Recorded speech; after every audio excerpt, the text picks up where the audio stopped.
Bismillahirrahmanirrahim. Assalamualaikum warahmatullahi wabarakatuh. Alhamdulillah wa syukurillah, ibu-ibu salihah yang semoga Allah rahmati. Bukan kebetulan kalau pagi hari ini Allah kumpulkan kita bersama-sama di tempat yang barokah ini, insyaallah dalam keadaan sehat walafiat, dalam keadaan iman dan dalam keadaan Islam. Salawat dan salam semoga tercurah kepada Nabi Allah Muhammad SAW beserta keluarga dan sahabat-sahabat sampai kepada kita hari ini sebagai pengikut beliau sampai akhir zaman kelak amal. Ibu-ibu yang semoga rahmati, 70 purnama tidak ketemu ya, Masya Allah. Aslinya merindu ibu-ibu, tapi apa daya, luar biasa kita dipertemukan hari ini. Semoga dalam keadaan senantiasa dalam amal solih ibu-ibu, dalam iman dan amal solih, dalam sehat, dalam lindungan keberkahan Allah Subhanahu wa Ta'ala. Karena kalau sehat saja belum cukup ya ibu-ibu. Saya cuma mengkritisi banyak teman-teman kalau greeting gitu ya, greeting sing penting sehat. Saya bilang enggak, belum komplit. Sing penting sehat, salihah, ayu, sugih.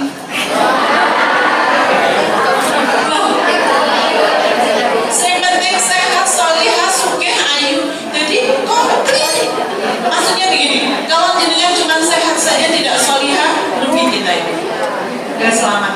Tapi kalau kita salihah, meskipun tidak sehat, gitu ya, insya Allah kita tetap dalam kebaikan, insya Allah. Jadi kalau greeting ibu-ibu, kalau kita mau ketemu pulang, ya wes saya sampai ketemu yang penting sehat, kurang ya ibu, tambahin ya. Yang penting sehat, salihah,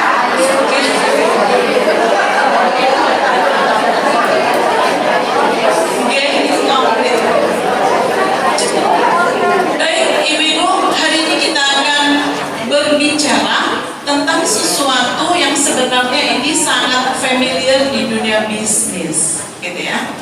Apa itu? Tentang passive income. Saya akan memulai sebuah cerita ibu-ibu, sehingga kita akan mencoba mengerti kenapa passive income ini harus kita punya. Mohon izin berdiri ibu-ibu.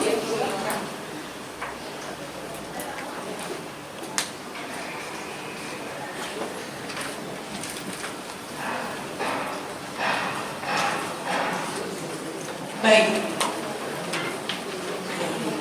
Dulu ibu-ibu ketika tahun 2000 saya mendatangi sebuah seminar.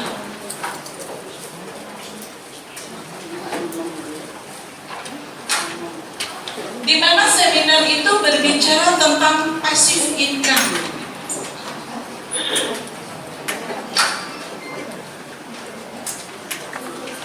Saya kok takut ini belum.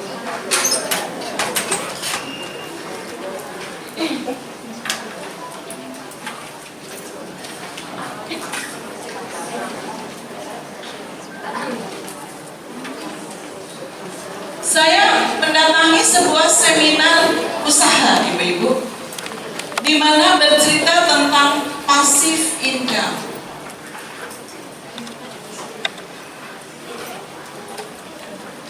Apa itu passive income? Passive income itu secara kasarnya adalah orang itu diminta ketika dia usia muda, diminta untuk kerja keras ibu, agar dia pensiun muda.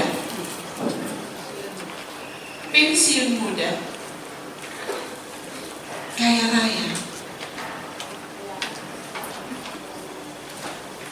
Ada buku namanya punya Robert T. Kiyosaki, namanya Retire Young. Pensiun muda kaya raya. Banyak orang-orang muda saat itu bekerja keras untuk mendapatkan yang namanya kaya raya. Ini di sini adalah namanya passive income, di mana orang itu sudah tidak perlu bekerja, dia pensiun, uangnya terus mengalir. Ini yang sedang diburu pada saat itu. Lalu saya, termasuk saya pun konsepnya. Singkat cerita, saya memiliki kenalan ibu-ibu. Dia pensiun usia dia waktu mudanya, dia bekerja keras, luar biasa. Dan dia pensiun ibu-ibu di usia, kalau tidak salah, kurang dari 50 tahun. Dan kayaknya itu tidak jalan-jalan.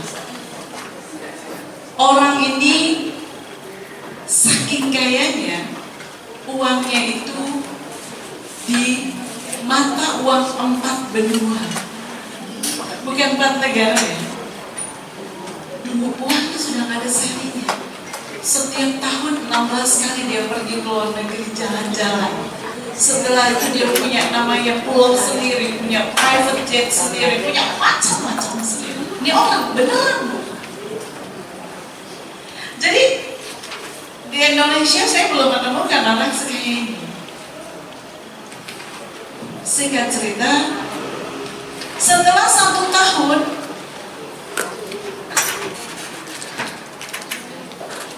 dia pensiun, menikmati pasif income-nya ibu-ibu. Usia 51 tahun dia wafat.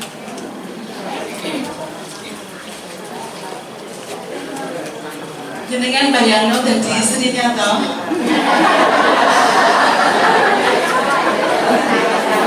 Satu tahun ibu-ibu setelah dia pensiun menikmati pasif income-nya, orang ini wafat di usia 51. Saya shock luar biasa. Saya kebayang kerja kerasnya ketika muda, dan ketika dia sudah pensiun menikmati apa yang dia upayakan ketika muda, dia wafat hanya 1 tahun dia menikmati urusan-urusan yang ada tulisan rek, ada tulisan rek. Lalu tiba ibu-ibu, saya teringat hadis riwayat Bukhari. Sorry, hadis riwayat Muslim. Berarti rek sudah merekam ya?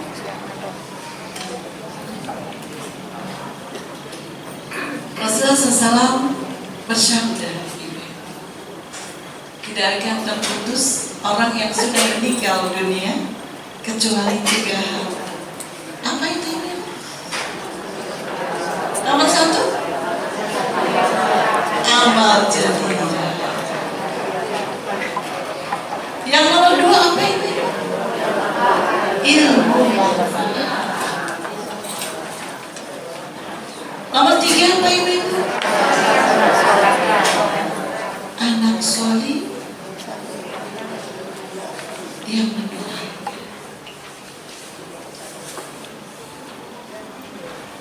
(1400 tahun yang lalu Rasulullah telah mengajarkan kita tentang pasif income yang sesungguhnya. Ini pasif income yang sesungguhnya. Kenapa? Ketika seseorang itu, ketika dia masih hidup, dia serius dengan urusan-urusan yang dikerjakan dalam bentuk amal solih ini, dan ketika dia sampai di titik kematian, bayangannya tidak akan pernah hilang terus menerus sampai yaumul qiyamah. Tapi masalahnya ibu-ibu, kita tidak serius dengan apa yang disampaikan Rasulullah dalam proyek ini. Jelas tidak serius. Kita nggak serius. Manusia kata Rasulullah SAW itu kita hidup dari titik lahir menuju titik mati. Dan di dalam ini yang dinamakan dunia inilah kita diminta untuk bekerja. Bekerjalah engkau, kata Allah di dalam Al-Quran.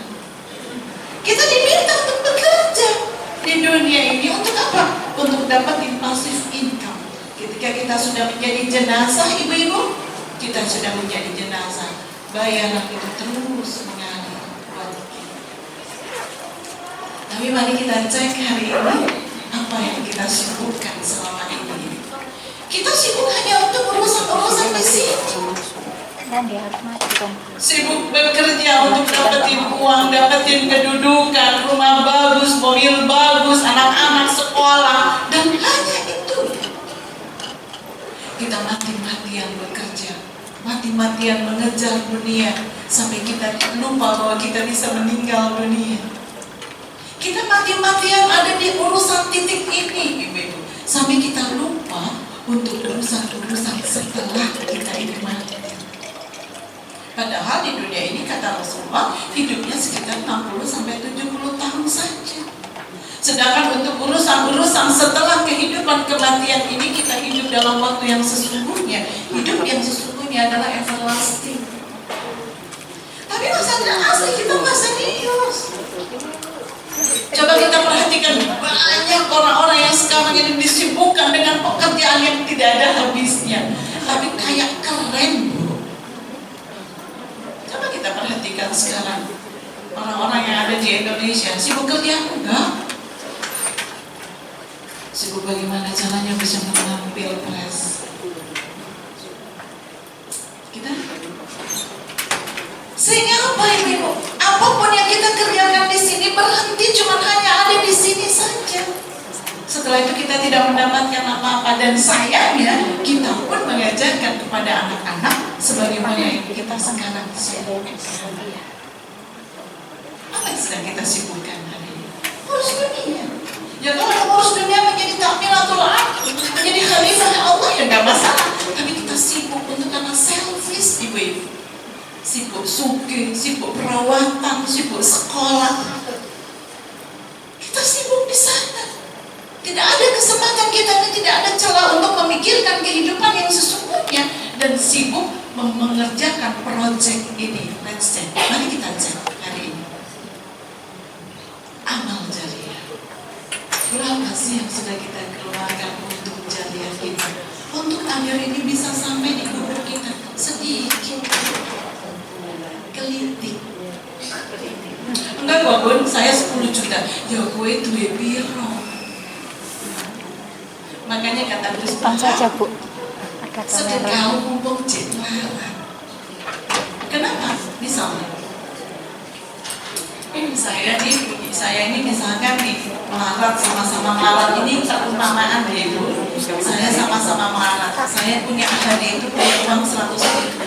Terus jenengan bilang, Bun, saya bilang janda, punya anak 5, belum makan, buat saya dikasih sedekah. Saya berani nggak keluarkan 50 ribu untuk jenengan? Berani. Terus beliau bilang, Bu, saya ini butuh sepeda untuk anak-anak saya. Ada anak saya sekolahnya jauh, tapi anak saya tuh nggak bisa naik, maksudnya nggak punya sepeda. Buat dipinjemin apa sepeda? Orang kan tuh Bu, saya punya 2. Saya berani nggak kasihkan 1. Sekarang saya beda, balik, saya sugih. Beliau masih belum sugih. Saya punya uang 500 juta. Suatu hari beliau datang, Bun, kami belum makan hari ini. Bersedekahlah pada saya. Berarti saya ngasih 250 juta.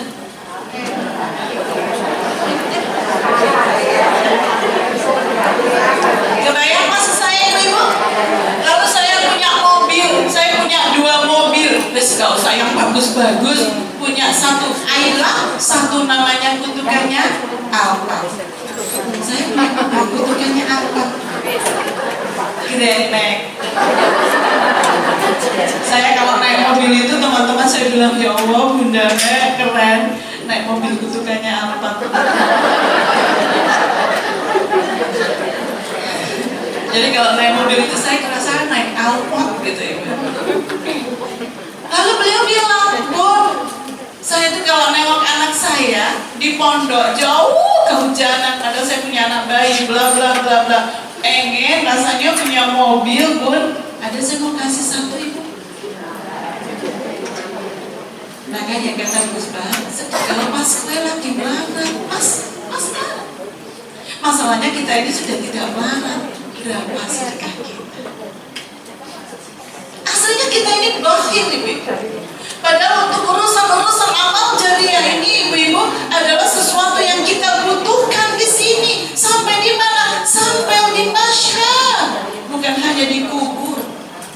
Karena yang akan menjadi penaur kita kelak pada saat matahari sepenggalah. Kita nunggu antrian, nama kita dipanggil sama Allah untuk diberikan buku catatan amal kita.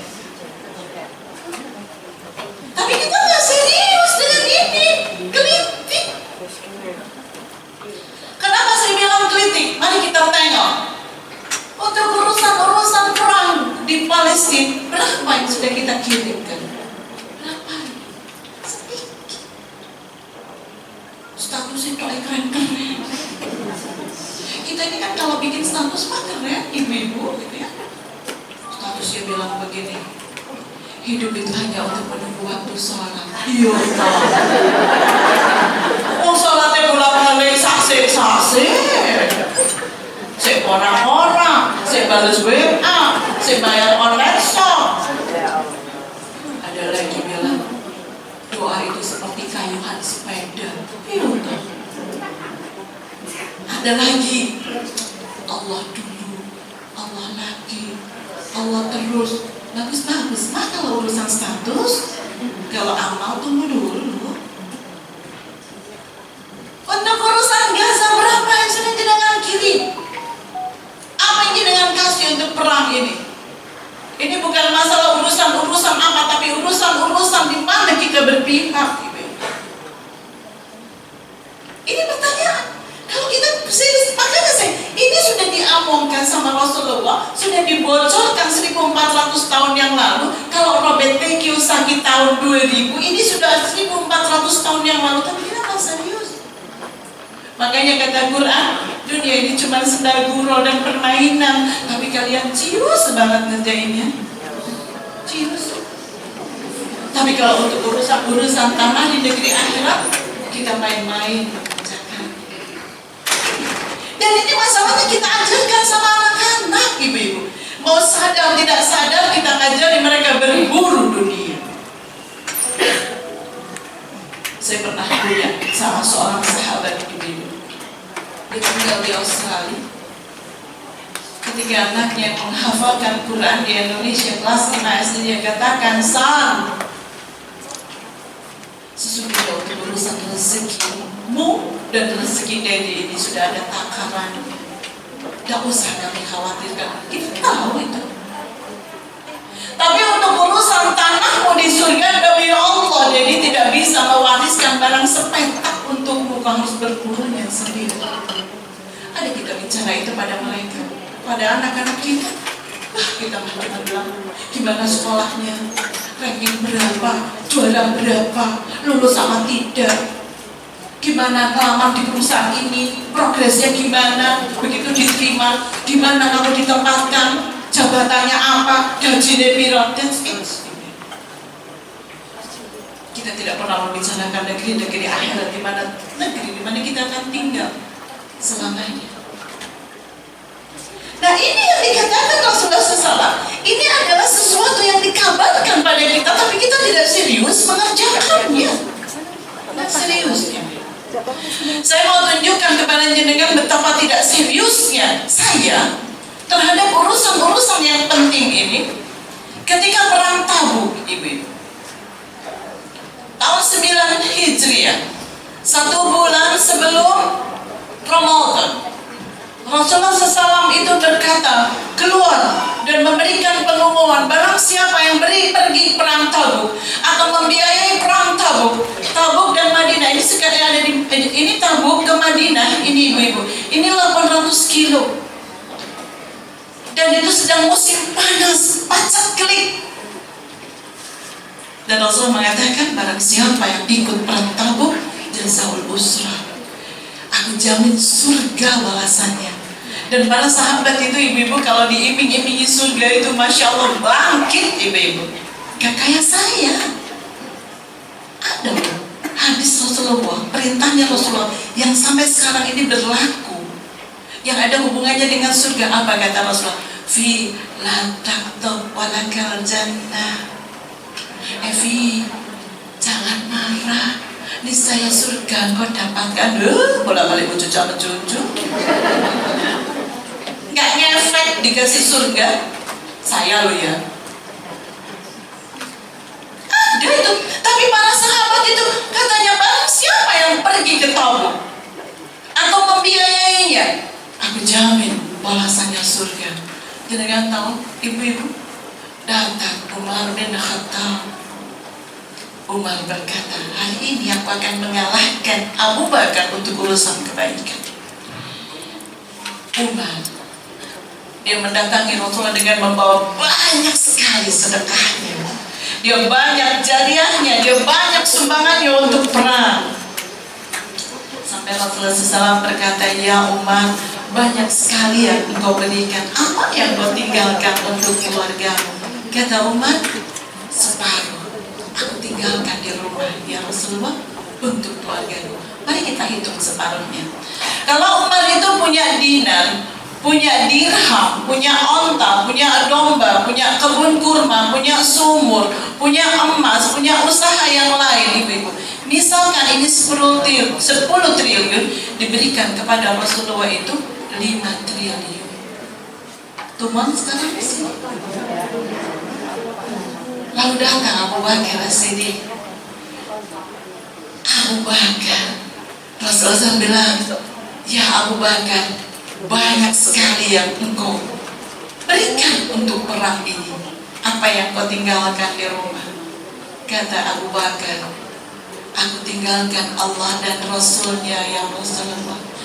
Abu Bakar ini jauh lebih kaya daripada Umar. Misalkan dia punya 25 triliun, berapa yang dikasih? 25 triliun. Tapi saya tahu perasaannya aja dengan, ya oh bukannya dia sahabat. Kita ini kan suka punya dalih gitu, ibu. Oh menjadi sahabat itu pengertian saya ini. Saya cerita Imam Hanafi setiap Ramadan itu ibu-ibu khatam Quran 60 kali.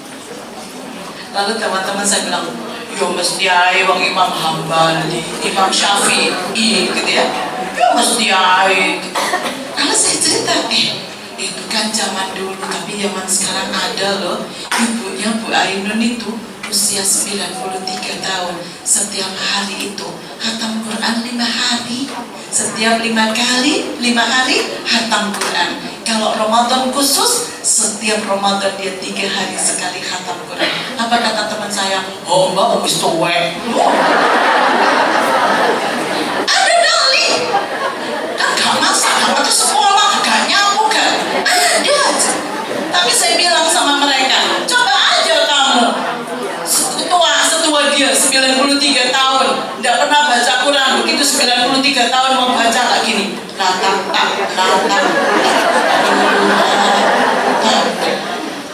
tidak bisa.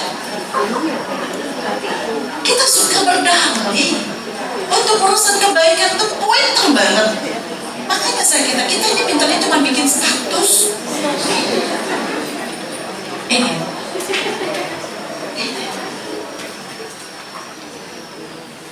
ada banyak cerita ibu-ibu, bukan hanya zaman dulu, tapi zaman sekarang banyak orang-orang berjuang untuk mengirimkan hartanya untuk sebagai passive income.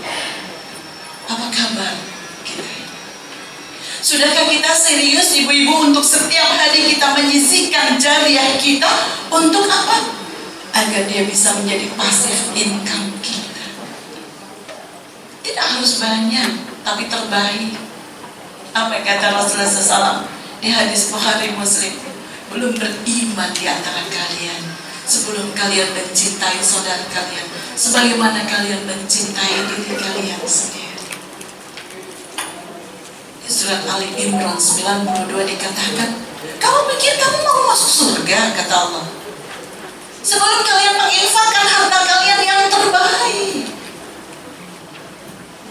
Nah kita ini untuk urusan jariah ini seringkali bukan terbaik, ibu-ibu. Baju bekas, makanan yang sudah gak suka dikasih orang. Suatu hari ada salah seorang laki-laki, suatu hari Rasulullah SAW itu mendatangi rumah ibunda Fatimah putrinya. Lalu ibunda Fatimah didapatin sedang membersihkan 1 koin dirham. Dia berupaya menjadikan koin dirham itu mengkilat. Lalu Rasul bertanya, sedang apa engkau ya Fatimah? Sedang membersihkan satu koin dirham ya Rasulullah. Kenapa engkau bersihkan? Karena aku mau sedekahkan ya Rasulullah. Kenapa engkau sedekahkan mesti harus dibersihkan? Bukankah uang itu walaupun lusuh tetap laku? Kata Fatimah, kenapa aku bersihkan sebelum aku sedekahkan ya Rasulullah? Karena aku tahu koin ini akan jatuh di tangan Allah sebelum jatuh di tangan fakir miskin itu. Saya goosebumps ibu, membayangkan buruknya saya. Kenapa aku bersihkan ya Rasulullah? Karena aku tahu koin ini akan jatuh di tangan Allah sebelum jatuh ke tangan fakir miskin itu. Konsep tentang dia mengerjakan karena Allah sempurna.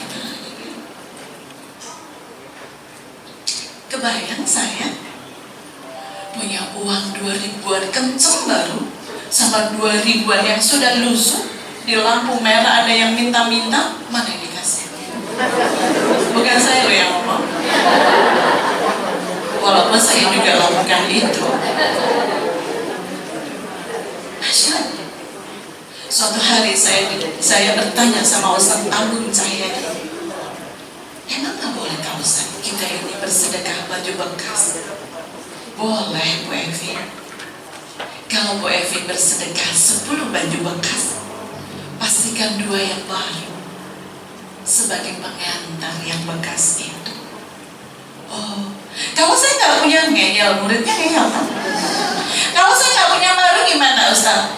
Cari yang Bu Evi paling cintai. Dan ini bukan berlaku hanya untuk baju loh Bu, tas juga. Kapok toh jenengan. Dan ini bukan berlaku untuk baju, tas, jam tangan, apa saja. Kasih yang paling dicintai. Ibunda Aisyah itu kalau dia membawa sesuatu dan dipuji sama orang, ditumpahkan tasnya dikasih. Tapi jangan lo nanti saya kalau bilang ibu kayaknya bagus gitu terus dikasih, kan gak enak saya kan, gak enak. Tasnya ibu kayaknya bagus terus dikasih kan sama saya, aplikatif pelajaran hari ini, kan gak enak saya nanti kan. Tapi kita gak serius, intinya kita gak serius ibu. Suatu hari ibu, ada seorang syekh di Arab Saudi. Dia melihat anak gadis yang melintas membawa 1 bungkus nasi dan satu gelas kemasan. Lalu bapaknya bertanya, hendak kau kemanakan nasi dan air itu nak? Setiap hari nenek memintaku untuk bersedekah kepada penjaga rumah di depan itu, wahai ayah. Satpam di depan rumah itu bersedekah makanan. Lalu bapaknya berkata, untuk kali ini bolehkah kamu kembali ke dapur? Letakkan nasi itu di tempat piring yang baik, tata lauk pauknya dengan baik, berikan sendok dan garpu yang bagus, dan letakkan air itu di gelas yang bagus, cari tutup yang bagus, letakkan di nampan yang indah, lalu tutup dengan serbet yang paling bagus yang kau punya. Sama anaknya dikerjakan, dan sepulang dari dia mengantarkan itu, anak yang duduk di hadapan bapaknya dan berkata, ya Bapak, kenapa engkau suruh aku seperti itu? Lalu ayahnya berkata, si syekh itu berkata, sesungguhnya nak, yang kamu lakukan dan nenekmu lakukan setiap hari itu adalah sesuatu yang luar biasa. Engkau telah bersedekah untuk jasadnya. Tapi begitu yang engkau lakukan tadi seperti aku suruh, engkau bersedekah di 2 titik. Engkau bersedekah untuk jasadnya, sekaligus engkau bersedekah untuk hatinya. Kita kan kalau untuk satpam, abang beca, resep kan? Di sini ada saudara saya Pak Teran, kami punya ibu 250 abang beca dulu. Setiap tanggal 1 Ramadan ibu-ibu, kami bersedekah untuk mereka, untuk abang beca ini sembako. Dulu kami motong untuk memberikan yang terbaik. Dulu pakai keranjang, dikasih pita, dikasih ucapan selamat menjalankan ibadah Ramadan gitu ya. Kami kasih yang terbaik, biskuit terbaik, minyak terbaik, kasih sarden, kasih namanya permen Fox gitu ya. Ya insya Allah itu kami lakukan. Kenapa sih? Bilang sama teman-teman saya, mereka sudah terbiasa mendapatkan yang tidak baik. Kali ini dari kita kasih yang terbaik. Tapi ya ada dampak negatif sih, tapi yang gak banyak, cuma 1% aja.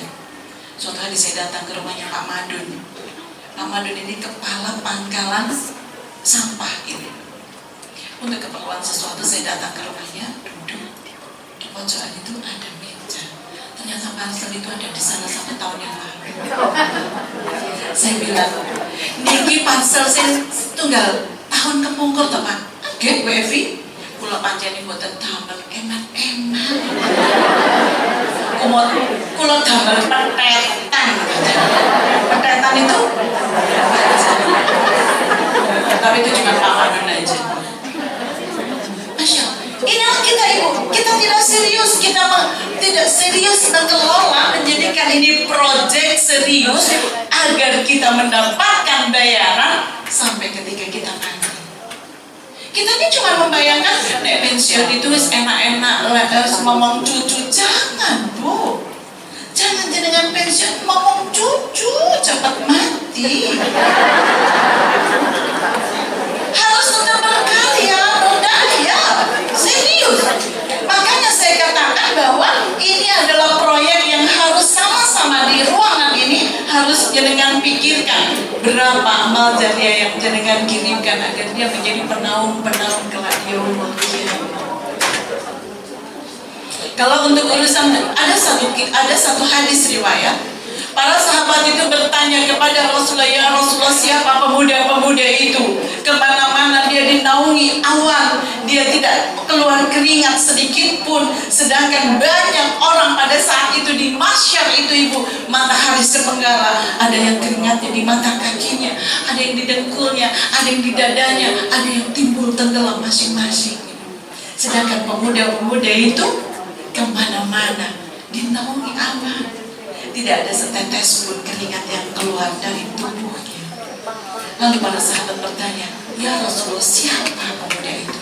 Apa kata Rasulullah?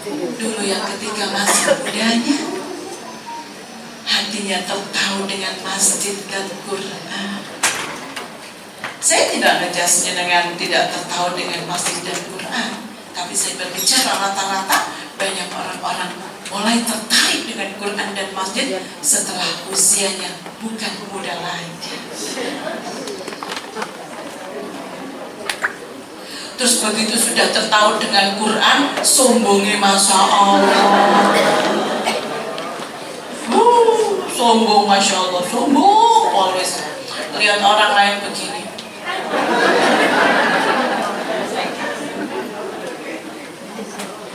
Padahal sombong itu bukan hal biasa loh Ibu. Kalau sombong itu bukan hal yang biasa, setan itu pasti tidak dilaknat. Kenapa setan dilaknat? Dia lebih tauhid loh dari kita. Dia tahu surga, dia tahu berdialog dengan Allah. Kenapa dia dilaknat? Sombong ini. Apa sombong? Kalau saya merasa kerudung saya lebih syar'i dari jenengan, itu sombong. Saya merasa bahwa bacaan Quran saya lebih bagus dari jenengan, itu sombong. Kita merasa bahwa anak kita lebih solih dari anaknya orang lain, itu sombong. Sombong itu kadang-kadang sederhana seperti ini loh Bu. Lebaran gitu ya. Ada tetangga yang bawa anaknya ke rumah untuk unjung-unjung. Anaknya wakalnya namanya itu kue lebaran, ini diambil dikeluarkan, ini diambil dikeluarkan. Ibu yang menentok. Terus itu kececeran. Begitu pulang sama nyapu kita bilang, untung ya anak ini gak payah ngono. Sombong. Pernah gak sih kayak gitu kita? Kita ngomong ini realistis loh Bu, biasa-biasa. Tapi kita ini sering sekali merasa solihah. Kita ini sering merasa solihah, padahal kita ini habis amal kita hanya untuk urusan-urusan seperti itu. Ada ibu-ibu lewat pagi-pagi, mau kemana Bu Budi? Mau beli soto. Di depan suami saya memakan soto. Gak sombong ya. Aku nek soto ini gak tau tuku. Gawe dewe kayak ayam. Gak tau kok ibu liane kuat ya. Tuku, apa sarapan tuku. Masa dewe aku? Ih, sombong. Masya Allah. Pernah gak sih kita kayak gitu? Oh nggak pernah kalau di sini, Masya Allah. Alhamdulillah. Sudah Bu, jangan sumuk. Ini memang saudaranya memang sumuk. Jadi ini loh, amal jariah ini memang harus kita kerjakan serius, Ibu. Dan kita ajarkan pada anak-anak kita, Masya Allah. Saya jangan tahu ya, kalau saya punya panti untuk anak-anak duafa yatim piatu. Tapi urusan Palestina, saya dudukkan anak-anak. Kalian kan punya uang saku ya nak? Punya Bun. Ini ada saudara kita yang sekarang sedang dalam musibah. Ayo kita kumpulkan uang ya nak, kita kirim ke sana. Bun, aku kirim cuma 2.000, enggak apa-apa. Enggak apa-apa nak. Bun, aku cuma 1.000. Boleh. Bun, aku 5.000. Masya Allah. Sakodimah saya tunjukkan. Ini orang-orang Palestina. Ibu mau kirim uang ke sana. Kamu mau ikut tak? Mau ibu. Ada teman saya bilang, kok cek mentoloi, ada doa apa kok nyumbang ke Palestina. Kok cek mentoloi, kok dimah disuruh nyumbang. Saya bilang, karena saya mencintai mereka. Karena saya berharap dengan uang itu kita bertemu nanti di surga. Loh ini yang harus kita kerjakan ibu-ibu. Ibu-ibu tuh kan kalau nyumbang dewe, anaknya gak dijak. Ngaji dewe, anaknya gak dijak. Ini maksud saya. Dan ini harus serius ibu-ibu. Ajak semua anak. Bunda mau kirim ke Palestina. Kalian mau ikut tidak sama bunda? Untuk arus seperti ini ikut Bun. Semampunya nak. Tidak apa-apa. Jangankan anak-anak. Kok Dimas sama anak-anak duafa itu saya ajak Bu. Kenapa? Karena saya serius dengan urusan ini. Karena inilah yang akan kita harapkan ngalir ketika kita sudah tiada. Tapi jarang orang mempersiapkan ini dengan serius. Yang nomor 2, ilmu manfaat. Ini ada 3 titik yang Rasulullah berikan. Syukur-syukur kita 3 titiknya itu menseriusinya sebagai proyek utama kita ketika kita masih diberi kesempatan hidup. Ilmu manfaat ini apa? Apa saja yang jenengan ajarkan dan bermanfaat, itu yang akan menjadikan jenengan kaya raya di kubur ini. Tapi kita nggak punya ini rencana, saya mau ngajar apa nih ya? Apa saja ibu-ibu. Jenengan pintar masak, ajarkan masakan. Jenengan bikin kue, ajarkan. Tapi serius, maksudnya sengaja. Itu menjadi proyek jenengan. Catat itu keras-keras. Jenengan bisa bikin bros, ajarkan. Jenengan bisa berdagang, ajarkan. Jenengan bisa baca Quran, ajarkan ibu-ibu. Makanya saya bilang sama anak-anak saya, jangan sampai anak-anak kalian Al-Fatihah dan huruf hijaiyah bisa membaca Quran itu dipegang sama ustadz dan ustadahnya. Kalian yang harus memegangnya sendiri. Kenapa? Setiap Al-Fatihah itu dibaca, kalian akan mendapatkan pahalanya. Ketika dia ini sudah besar mengajarkan anaknya, seperti itu pula engkau akan mendapatkan lipatannya. Enggak dicelokno guru ngaji. Nah, saya kepingin jenengan ini punya program ini, punya rencana serius untuk urusan ilmu manfaat. Saya mau bercerita ibu. Saya jenengan tahu kan, saya punya catering namanya Usnul Akikoh.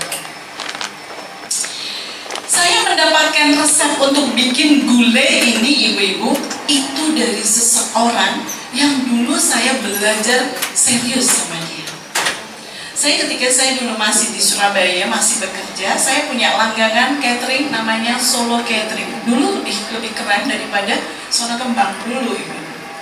Tahun 94, 95. Pemiliknya adalah sepasang suami istri yang tidak memiliki putra. Dan beliau sekarang sudah Allah yarham, Bapak dan Ibu Yadi Allah yarham, semoga Allah merahmati beliau. Dan beliau ngajari saya banyak hal untuk urusan-urusan masakan, penyajian, dan lain sebagainya. Dari semua masakannya ibu-ibu, kami sekeluarga ini penggemar kambing. Pokoknya kambing itu buat kami itu makanan paling kami suka. Jadi kalau ada saya ibu-ibu yang gak suka kambing, saya bingung. Oh, bukan doyan ya kami itu kalau bikin namanya gulai dari kepala kambing. Kepalanya 4, kakinya itu 12. Habis. Insyaallah. Anaknya soalnya pemangsa gede gitu. Nah, suatu hari saya bilang sama Bu Yadi, kalau saya harus dadak pesan gulainya jenengan ini kan saya mendadak harus 1 ekor. Boleh nggak saya diajari bikin bagaimana resepnya agar saya bisa bikin barang 2 kilo? Saya minta ajari. Saya diajari dia. Lalu saya bilang, kalau seandainya suatu saat saya jualan gulai kambing, resepnya Bu Yadi ini boleh jadi jariahku Mbak. Setelah itu beliau wafat berdua ibu-ibu. Cateringnya tidak ada yang meneruskan. Dan saya buka usaha untuk hidup saya ibu.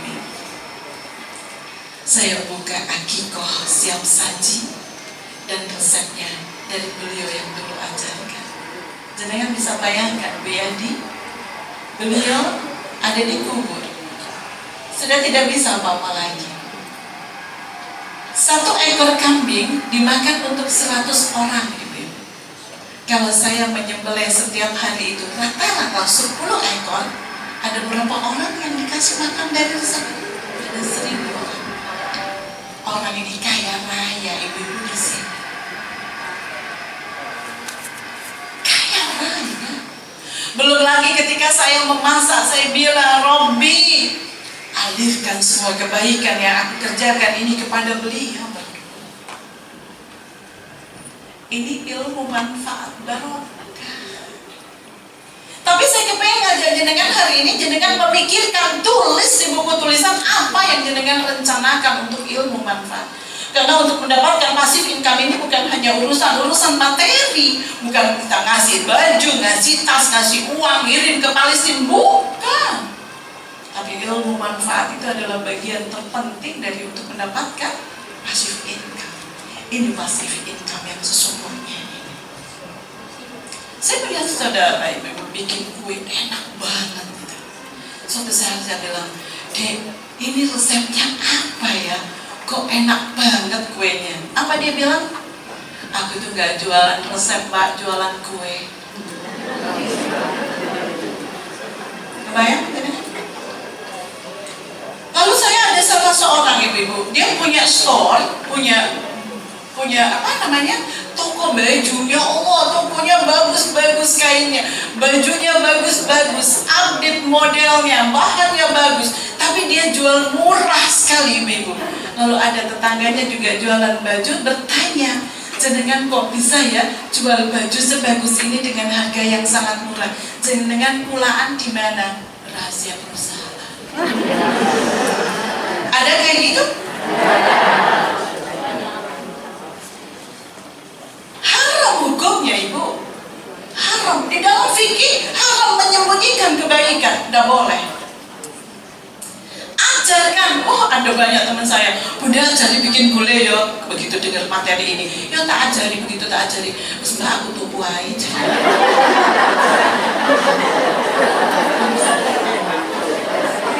Bikin pusing katanya gitu. Goreng ganti gulai muntah-muntah di sini.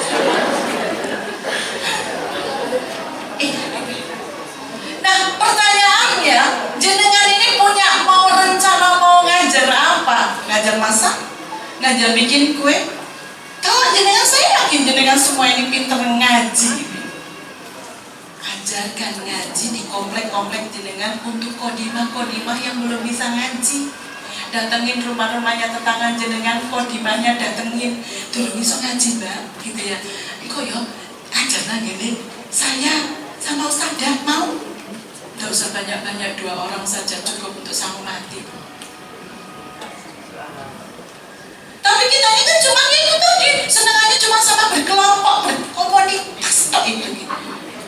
ngaji cuma sama koncone tok, tapi ngaji gak pernah sama suaminya dan anak-anaknya. Ngaji itu yang pertama kali orang di rumah gitu. Ajak, saya tuh tricky. Kalau saya kepengen ngajak ngaji, kita alhamdulillah. Kalau mobil khusus kalau Ramadan, kami pasti ngaji bersama ini. Pakai line, pakai zooming. Satu saya di Sidoarjo, satu saya ada di Kairo, satu ada di Bontang, satu ada di Malang. Kami pasti ngaji semangat. Dan sampai hari ini alhamdulillah saya wabil khusus dengan suami tetap namanya ngaji semangat. Kenapa? Ngaji yang pertama kali bentuk komunikasi yang paling efektif itu adalah ketika kita ini tahsin bersama. Enggak, kalau ibu senang bikin coy. Ini ambil bojone gondokan. Masalah matnya kurang apa sih pak? Jadi ini ustadku gak ngene. Harus itu ngaji bes. Ini gegeran sih. Jenengan mau punya program apa dari ilmu manfaat ini? Jenengan harus punya ibu-ibu. Untuk apa? Untuk passive income yang sesungguhnya. Harus punya ibu-ibu. Ajarkan apapun yang jenengan punya, dan itu adalah real passive income. Yang nomor 3, anak solih yang mendoakan. Dan semua dari kita ini sedang berjuang untuk menghasilkan anak-anak ini.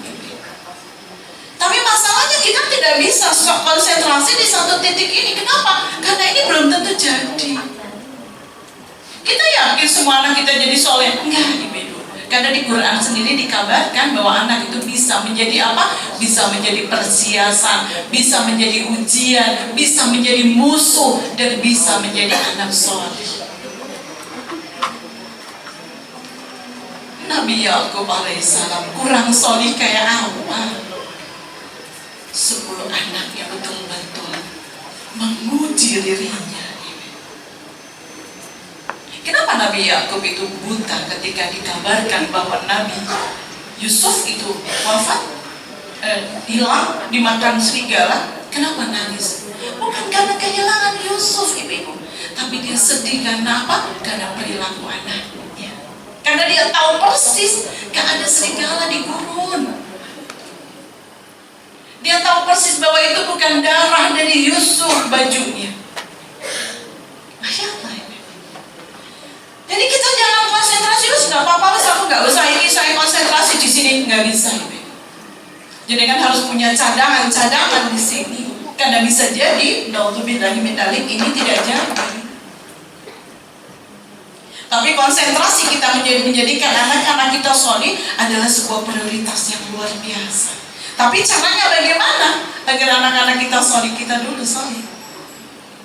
Karena sukses itu tidak ada jalan pintas. Bagaimana kita bisa menghasilkan anak-anak yang takut pada Allah kalau kita tidak takut sama Allah? Bagaimana kita bisa menghasilkan anak-anak yang taat pada Allah? Apa sih taat itu, ibu-ibu? Taat ini lari, ibu-ibu. Lari mendekat pada apa yang Allah cinta. Dan yang kedua, lari jauh. Lari menjauh pada apa yang Allah benci. Allah cinta sama orang-orang yang senantiasa berinteraksi dengan Quran. Bagaimana jenengan bisa menghasilkan anak-anak yang seperti itu kalau kita tidak berinteraksi dengan Quran? Allah cinta sama orang-orang yang memaafkan kesalahan orang lain. Bagaimana kita bisa mengerjakan anak-anak yang lari kepada kebaikan, yaitu memaafkan kesalahan orang lain, kalau kita tidak bisa memaafkan kesalahan orang lain? Allah suka sama orang-orang yang senantiasa bersedekah. Bagaimana kita menghasilkan anak-anak yang suka bersedekah kalau kita bakhil? Kita ini kalau beli tas fosil 4 juta 5 juta, enteng.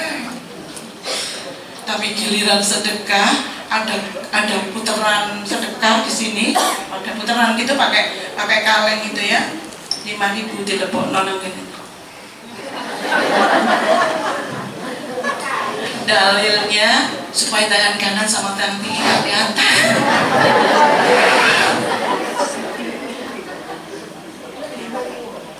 Kalau 100.000 yang dimasukkan di kaleng, pura-puranya gini, Bu, tadi apa jenengan ngomong apa?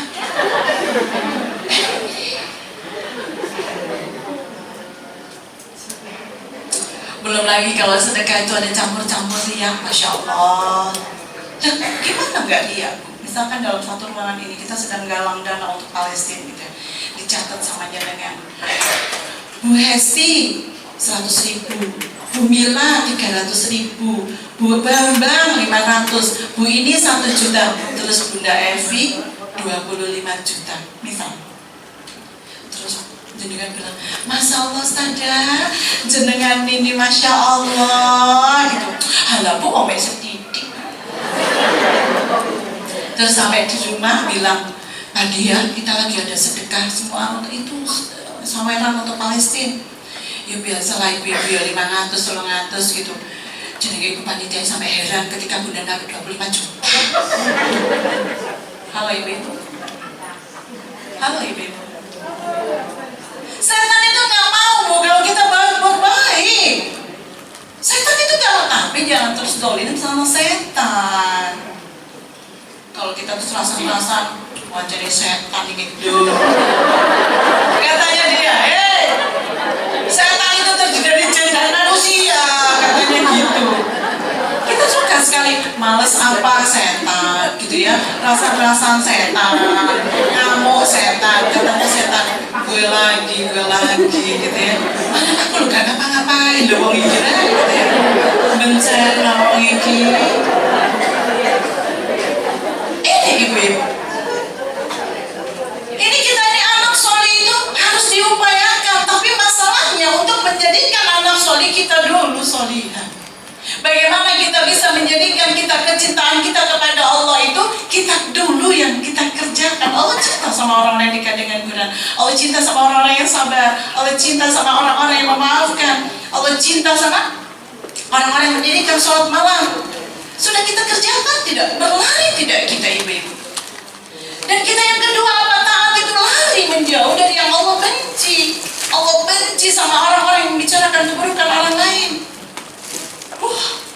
Apalagi kayak gini nih Bu, Masya Allah, cawil-cawilan tak biasa loh. Tumbennya ada itu kok. Mas gak usah cawil-cawilan sekarang. Tumben teko. Biasa mungkin mesti ngomong ini, gak yakin ya kayak. Begitu sudah, iyalah, ditelepon. Apa dia teko mau? Kenapa? Montoriannya.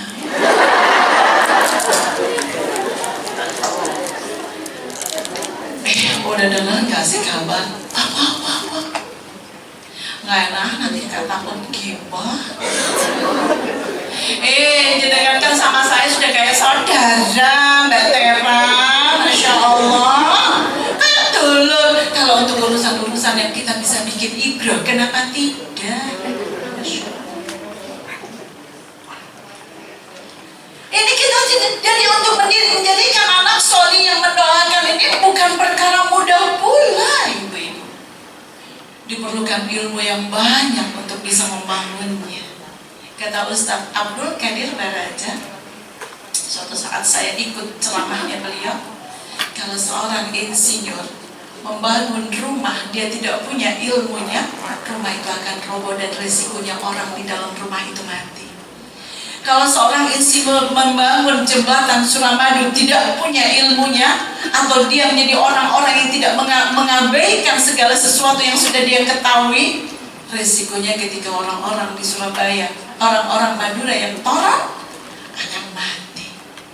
Tapi tahukah, kata beliau, resiko menjadi orang tua kalau kita tidak memiliki ilmunya, kata beliau, resikonya sangat mengerikan, adalah neraka. Makanya saya katakan bahwa kita tidak bisa hanya mengandalkan di sini, ibu-ibu. Kita harus betul-betul di 3 titik ini betul-betul menjadi konsentrasi kita untuk mendapatkan passive income yang sesungguhnya. Membangun anak-anak soleh itu bukan hal yang mudah. Tapi begitu anak soleh ini jadi, ibu-ibu, Masya Allah. Karena doa mereka yang bisa menyelamatkan kita ketika kita dikubur. Suatu hari ada salah seorang sedang bermunajat kepada Allah. Rabbana, Rabbana, ampuni ibuku yang ada di kubur. Suatu hari saya mau bercerita ini tentang bagaimana doa dari anak soleh itu betul-betul menjadi sesuatu yang harus kita idam-idamkan. Tapi itu perjalanannya panjang, ibu-ibu, kerja keras. Fokus, ibu-ibu. Kerja keras itu bukan hanya dari urusan usaha, harusnya. Tapi sekarang banyak orang-orang yang sibuk bekerja, bapak-bapak sibuk bekerja, ngurusi kantornya, ngurusi proyeknya. Anak-anak dia pikir hanya diberi materi sudah cukup. Tidak, ibu. Beberapa hari yang lalu, beberapa minggu, beberapa bulan yang lalu, saya didatangi oleh beberapa sekelompok anak muda. Saya tahu dia sekolah dari TK di mana, SD di mana, SMP di mana, kan anak-anak saya. Temannya anak-anak saya. Dia tanya, Bun, apa hukumnya orang yang meninggalkan sholat? Saya bilang, wah, anak yang sekolahnya dari TK sampai SMA di sekolah muslim terbaik di Surabaya bertanya ini. Saya bilang, kenapa nak? Karena kami tinggalkan sholat. Kenapa kalian tinggalkan sholat? Karena kami minum khamar. Kenapa minum khamar ditinggalkan sholat? Karena kami tahu dalilnya bagi orang yang mendekati khamar 40 hari sholatnya tidak diterima. Ya udah, mending kita udah gak sholat. Anak-anak ini profesinya keren-keren, ibu-ibu. Ada yang dokter, ada yang lawyer, ada yang pengusaha, ada yang ekonom. Mereka ini, ibu, hampir tinggalkan sholat, tinggalkan Quran, zina. Dan sedihnya saya tahu ibunya, dan saya sedihnya ibunya tidak tahu apa yang dilakukan anak-anaknya. Ini pekerjaan tidak mudah. Makanya saya katakan, perempuan itu tugas utamanya adalah berdakwah di rumah, ibu-ibu. Perempuan itu tugas utamanya berdakwah di rumah. Kita ngurusin orang lain banyak, tapi tak sempat ngurusin anak-anak sendiri. Ngajarin ngaji orang lain, anaknya tak sempat tersentuh dengan Quran. Karena kita yakin mereka sudah bisa baca Quran, bisa dengan mengaplikasikan Quran, itu adalah hal yang jauh berbeda. Dan doa dari anak solih adalah sesuatu yang patut kita buru. Suatu hari, ibu, Nabi Musa sedang melakukan safar dan dia bertemu dengan sebuah makam, ibu-ibu. Dan dia melihat pagi hari itu orang yang ada di dalam kubur ini sedang disiksa dengan siksa yang sangat pedih. Ketika malam hari, kata Nabi Musa, aku tidak pernah melihat semisal pun. Lalu ketika pada malam hari, Nabi Musa melewati lagi makam ini, karena dia harus pulang melewati makam itu. Dan dia takjub, ibu-ibu, orang yang tadi pagi itu disiksa, pada malam hari itu orang itu diberi kemuliaan luar biasa, dijamu, terang benderang kuburnya, lapang kuburnya, banyak jamuan. Lalu Nabi Musa bertanya kepada Allah, Rabbana, apa yang terjadi dengan orang ini? Tadi pagi engkau siksa dengan siksa yang aku hampir tidak pernah melihatnya di dunia, dan malam hari ini engkau beri dia jamuan yang aku hampir tidak pernah melihatnya di dunia. Ada apa dengan orang ini? Kata Allah, dijawab dalam firman-Nya Allah, ya Musa, dia dikubur, kenapa aku beri kemuliaan? Karena aku melihat anaknya di atas permukaan bumi, menengadahkan tangannya padaku, memohon-mohon, meminta-minta, Rabbi, Rabbi, ampuni ibuku yang ada di kubur, ya Allah. Demi Allah, aku sangat mencintainya. Aku darah dagingnya memohonkan ampunan untuknya, ya Allah. Dan pertemukan aku kembali dengannya di surga-Mu, ya Allah. Sungguh aku sangat merindukannya. Aku ampuni dia ya Musa karena tengadah tangan anaknya. Aku ampuni dia ya Musa karena rengekkan anaknya. Aku ampuni dia ya Musa karena doa dari anaknya. Tapi jenengan bisa kebayang kalau dia berzina apakah doanya sampai? Tidak, ibu-ibu. Kalau dia tinggalkan sholat apakah doanya sampai? Tidak, ibu-ibu. Kalau dia berzina, minum khamr, dia ditinggalkan sholat, tinggalkan Quran, apakah doanya sampai? Tidak, ibu-ibu. Kenapa kata Allah di surat Al-Baqarah 186, kalau hambaku bertanya padamu Muhammad tentang aku itu dekat. Aku akan kabulkan doa apabila mereka berdoa padaku. Hendaknya kata Allah, syaratnya apa? Doa dikabulkan itu, ibu-ibu, dikabulkannya doa itu syaratnya hendaklah kata Allah mereka taat pada aku, dan yang kedua mereka beriman pada aku. Nah ini yang harus kita bangun kepada anak-anak ini, ibu-ibu. Apa? Taat dan iman pada Allah. Karena kalau itu tidak, kita sia-sia seperti melukis di atas air. Dan itu ibu, kalau jenengan fokus di tiga ini, jenengan gak sempat namanya kocoan, gak sempat terus jenengan bikin status healing guys, gak sempat. Ibu-ibu tuh kan sukanya hilang-hilang toh. Saya bilang kalau perempuan yang suka sekali bikin status hilang-hilang kurang kerja. Asli. Saya tidak ngomongin jenengan loh ya, ini konco saya yang di sana. Kalau kita fokus dengan passive income yang sesungguhnya ini, dengan project ini ibu-ibu, kita tidak akan sempat kita ini mengeluh. Gak sempat kita ini ibu-ibu, kita ini marah. Gak sempat kita ini sambat, gak sempat ibu-ibu. Karena project ini benar-benar menghabiskan energi kita. Pertanyaan saya, jenengan sudah punya rencana apa hari ini? Saya kepengen jenengan menuliskan ini dan kepengen saya ngajarkan kepada anak-anak kita ini. Karena seharusnya yang sedang mereka buru adalah ini, bukan jabatan, bukan titel. Saya kapan hari itu didatangi anak saya yang nomor 1 ini. Dia bilang, Bun, aku ditawari undang untuk ngambil S3. Bagaimana menurut pendapatnya Bunda? Saya bilang sama dia, sebenarnya Bunda ini tidak masalah mas, kamu itu mau S3, S4, S5, S6, tidak masalah. Walaupun saya S5 tidak ada itu. Tapi saya ngomong begitu. Sebenarnya Bunda tidak masalah kamu mau S3, S4, S5, S6, tidak masalah.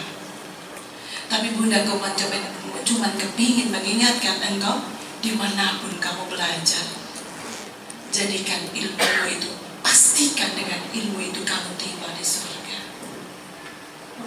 Kalau engkau mengambil keputusan bekerja, mau jadi petani, mau jadi ustadz, mau jadi ASN, mau jadi menteri, terserah.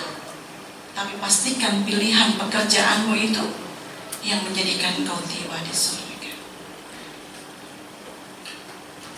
Bukan kita ini bukan mau cari itu gaya-gayaan, mau S1, S2, S3, S4, S5, S6. Bukan gaya-gayaan kita ini punya banyak harta. Bukan gaya-gayaan karena kita tuh punya banyak follower. Enggak. Tapi pastikan dimanapun kita berada, itu yang menjadikan kita tiba di surga. Kata penasehatnya Harun al-Rashid, ya Amirul Mukminin, katanya, alangkah celakanya yang konon dikatakan surga Allah itu luasnya lebih dari langit dan bumi, dari apa-apa yang kau punya, dari hartamu, dari keluargamu, dari jabatanmu, dari kepandaianmu, tidak kau dapatkan sepetak tanah di surga untuk menampakkan kakimu di sana. Alangkah celakanya engkau ya Amirul Mukminin. Kita lo punya banyak ini. Kita ini punya harta berapapun di antara kita, walaupun tak sama punya. Kita ini punya jabatan, kita punya kedudukan, punya kepandaian. Saya yakin jenengan dulu juga pernah sekolah. Tapi pastikan itu semua ibu-ibu yang menjadikan kita tiba di surga. Ini masih income. Tapi masalahnya kita ini, dunia ini terlalu molek, Ibu. Masya Allah. Model baju, model kerudung, model tas, model jam tangan, model model sampai kita ini lupa untuk urusan yang jauh lebih penting dan